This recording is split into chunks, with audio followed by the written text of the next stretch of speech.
اب عورت نے کیا کیا؟ اور اب وہ لونڈیاں کیا کہہ رہی ہیں؟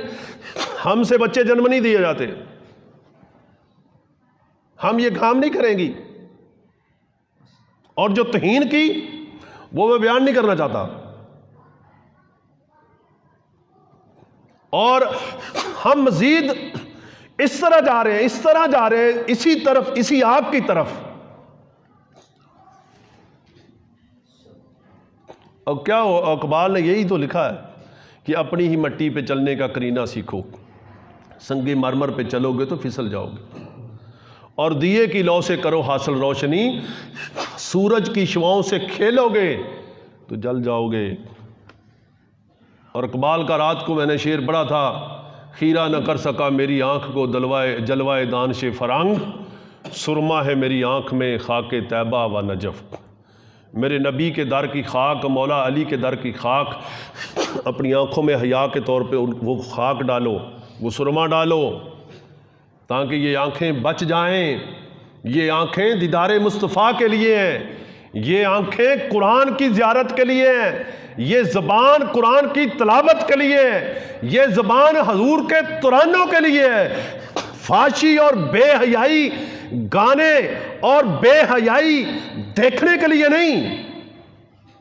میرے بچوں، دوستوں، سمجھو، اپنی اصلاح کرو، بچو، اس آگ کے سمندر سے بچو، اور اپنے نبی کا دامن پکڑو، اپنے نبی سے محبت کرو، اتنی محبت کرو کہ جتنی مرضی آندیاں آ جائیں، جتنی مرضی آندیاں آ جائیں. وہ پھر شعر آ گیا کہ رشتہ میرا خدا کی خدائی سے ٹوٹ جائے پر چھوٹے نہ ہاتھ سے دامان محمد صلی اللہ علیہ وسلم. میرے دوستو، اپنے نبی کا دامن اس مضبوطی کے ساتھ تھامو کہ جو مرضی آپ کے سامنے آ جائے آپ اس سے نہ ہٹیں. آپ نے کبھی کمپس دیکھا؟ کمپس سوئی جڑا کی کہندے نے قبلہ چیک کردا، ٹھیک ہے.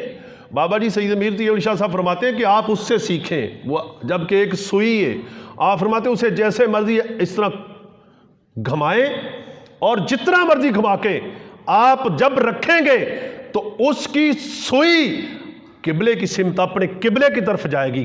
بندہ مومن، تیرے اندر وہ ایک سوئی ہے، تیرا رخ جس طرف کوئی پھیر دے، جب تیری زبان کھلے، تیری آنکھ کھلے تو تیرا رخ مدینہ طیبہ کی طرف ہو. رسول اللہ صلی اللہ علیہ وسلم کا گنبد خضرا تیرا مرکز ہو. کیا وہ آنکھیں اس قابل رہ جائیں گی؟ آپ دیکھیں، میں کسی بزرگ کی بات کروں، کسی نیک بندے کی، آپ گندی منجی پہ کسی نیک بندے کو بٹھانا پسند نہیں کرتے، اور گندی آنکھیں کر کے حضور کا دیدار کیسے کرو گے؟ میرے دوستو، یہ بڑی ایک دردناک سسٹم ہے، اس کو سمجھیں. نبی پاک علیہ الصلوۃ والسلام نے ایک نظام بنا دی، اور یہ نظام دیکھیں، انسان کی تخلیق کس نے کی ہے؟ اللہ تبارک و تعالیٰ نے. اور جس نے تخلیق فرمائی اس نے یہ نظام بنایا. اور جو سب سے بہترین اس کو سمجھنے والا تھا، وہ علوم، وہ شان اپنے نبی کو عطا فرمائی. تو نبی دو جہاں صلی اللہ تعالی علیہ وسلم کی ذات پاک، اور آپ کی بیٹی، آپ کو اللہ کریم نے بیٹیاں میں عطا فرمائی، 4 بیٹیاں. ان کا زندگی کا عمل دیکھیں. حضرت سیدہ طیبہ طاہرہ رضی اللہ تعالی عنہ، آپ کا دیکھیں پردہ، دیکھیں آپ کا حیا، دیکھیں.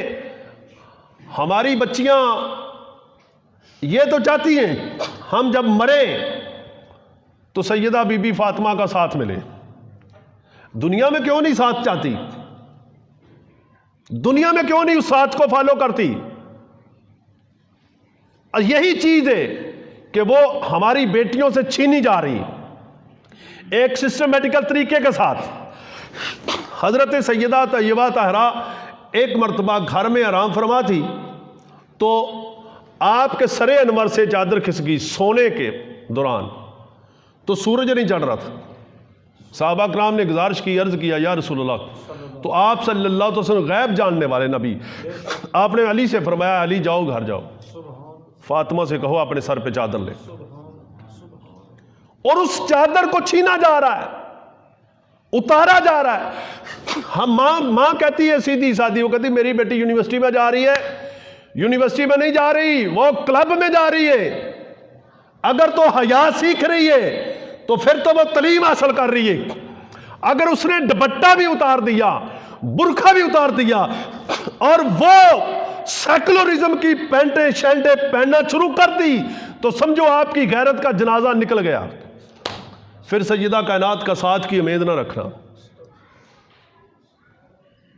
صحیح، یہ عورت کا معنی کیا ہے؟ حیا یہ پردہ ہے.